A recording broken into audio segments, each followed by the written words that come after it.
Welcome to Daily English Stories. Every story hides a world. Some inspire, some haunt, some stay forever. Chapter 1.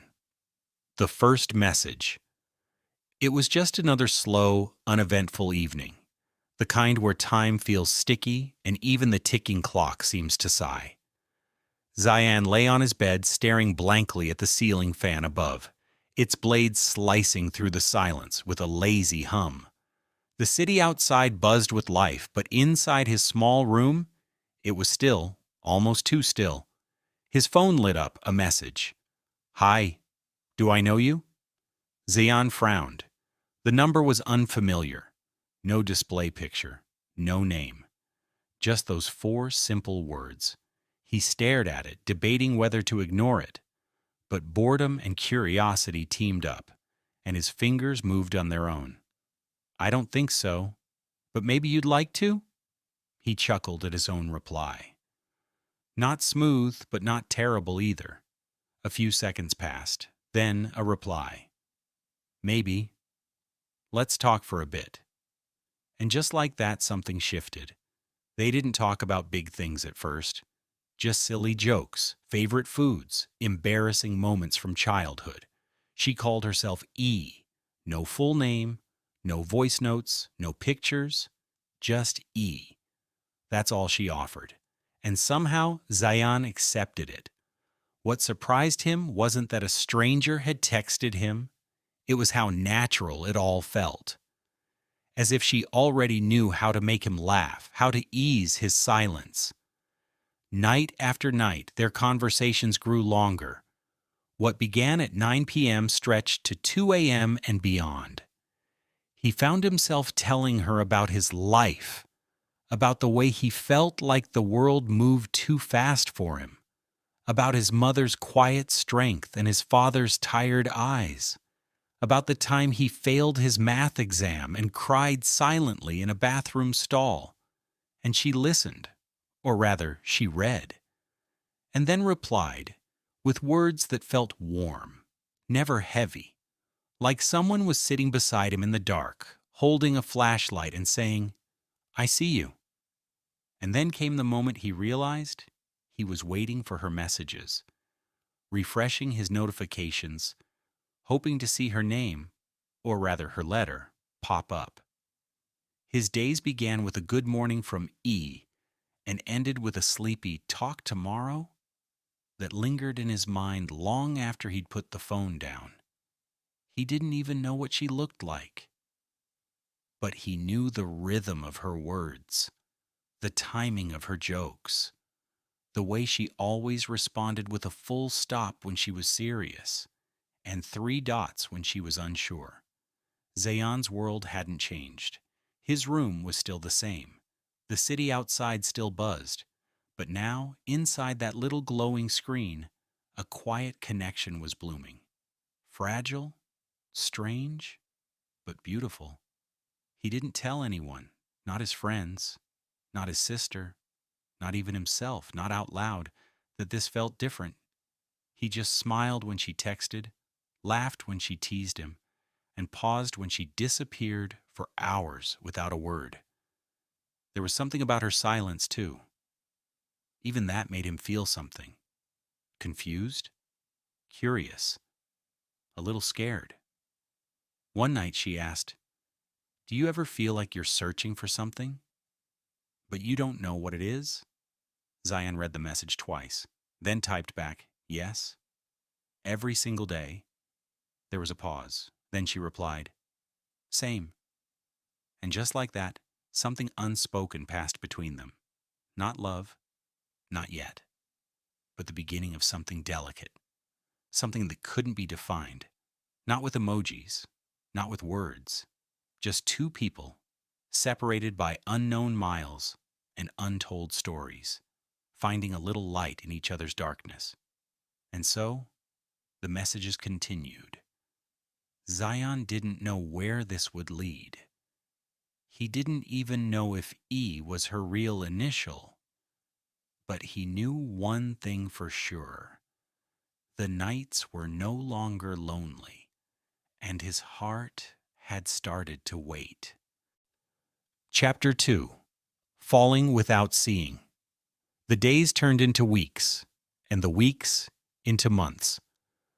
What had started as a curious exchange between strangers had now woven itself into Zayan's routine like the evening breeze that whispered through his open window. Every night he would wait for that familiar notification. Just a simple "hey" from E, and the world suddenly felt lighter. She had never sent a photo, never called him.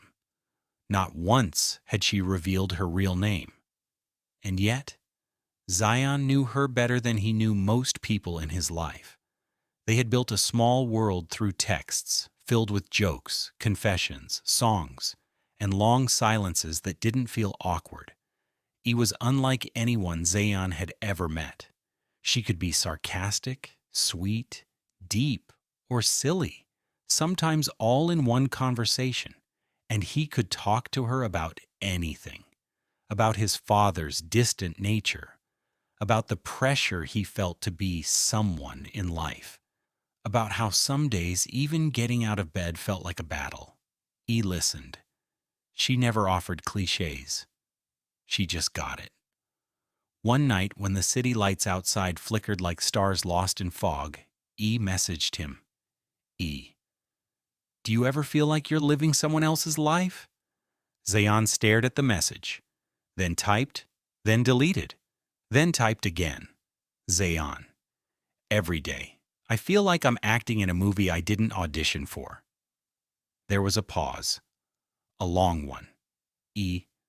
I've never told anyone this before, but I don't use my real name online because I'm scared of being known, of being judged, of not being enough. Zayan's fingers froze. He could feel the weight behind her words. Zayan. You don't have to be perfect to be real. E.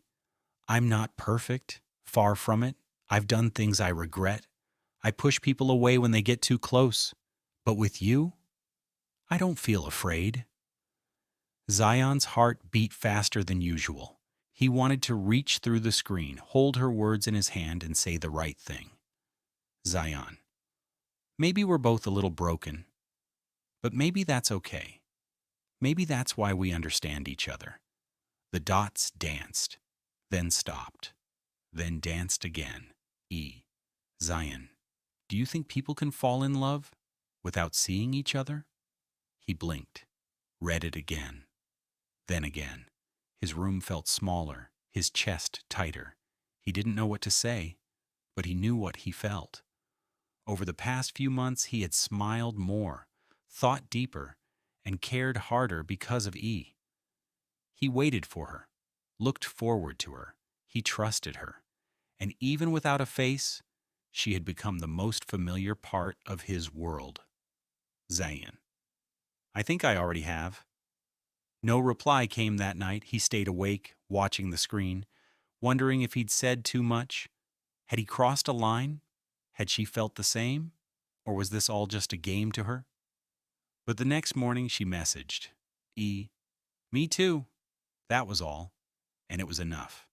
Still, doubt began to creep in around the edges. Who was E, really? Why had she never shared her name or even a picture? What was she hiding? But for every question, there was a feeling that silenced it. The feeling of being understood, of being seen, even without being seen. And yet, deep down, Zayan knew. Love without truth is a flame without fuel. And sooner or later, the mystery would demand to be solved. But not today. Today, he allowed himself to believe, to feel, to fall a little deeper into a voice he had never heard, into eyes he had never seen, into a love that was as real as it was unreal. And in that invisible space between two hearts on opposite ends of a screen, a question silently echoed in Zayan's mind. Is love still love? If you don't know who you're loving? But maybe, just maybe, some answers don't come with facts. Some come with faith. Chapter 3. The Truth Behind the Voice. Zayan sat at the cafe, his eyes darting from the clock on his phone to the entrance door. A cup of coffee sat untouched in front of him, the steam fading just like his excitement. Today was supposed to be the day. After 6 long months of messages, laughs, tears, and midnight confessions, he was finally going to meet her. E. The girl who had quietly taken over his thoughts. He wore the blue shirt she once said would suit him, even though she'd never seen it. She always imagined things vividly, described his face better than any mirror. That imagination had drawn him in, deeper than he ever expected. Minutes turned into an hour. His phone buzzed, one voice message from E. His heart pounded. He hesitated, unsure if he should open it here, surrounded by strangers, but curiosity won. He plugged in his earphones, tapped play. Her voice filled his ears. Zayan, I'm sorry I couldn't come. I stood outside the cafe for 10 minutes. I saw you. You looked happy, and I'm not the person you're expecting. I'm not who you made me out to be. I lied, not to hurt you, but because I didn't know how to stop once we started talking. She paused. He could hear her breathing, shaky and afraid. I'm not pretty. I don't have the kind of life you imagine. I'm not confident. Sometimes I pretend to be funny so you'll keep replying. I made up stories about my school, my city, even my name. I'm not even sure why I did it anymore.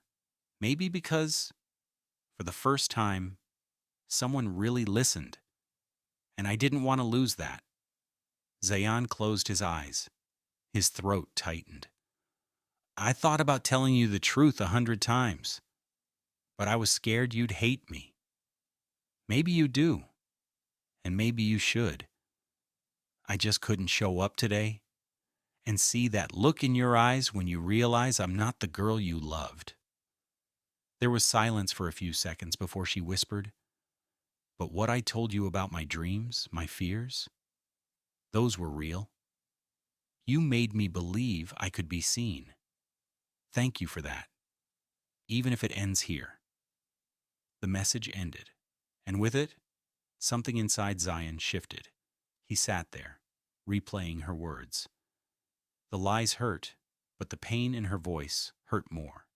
She was real, not the version she created, but the broken, scared girl behind the messages. The one who waited every night for his reply like it meant the world, because maybe it did. He stared out the window. The reflection in the glass showed a boy who wasn't just heartbroken, but wiser. People around him kept talking, laughing, sipping their drinks, but he sat still, listening to the silence she left behind. Then he opened his phone. Message to E. I don't know your name. I don't know what you look like, but I know your voice, and I know you're real. I'm not walking away. Not yet. He hit send. And in that moment, Zayan made a choice, not to chase a fantasy, but to discover the truth behind a voice that had already found its way to his heart. Chapter 4. My Girlfriend. The world now knew what Zayan had kept quietly in his heart. No more hidden names, no more anonymous numbers, no more pretending.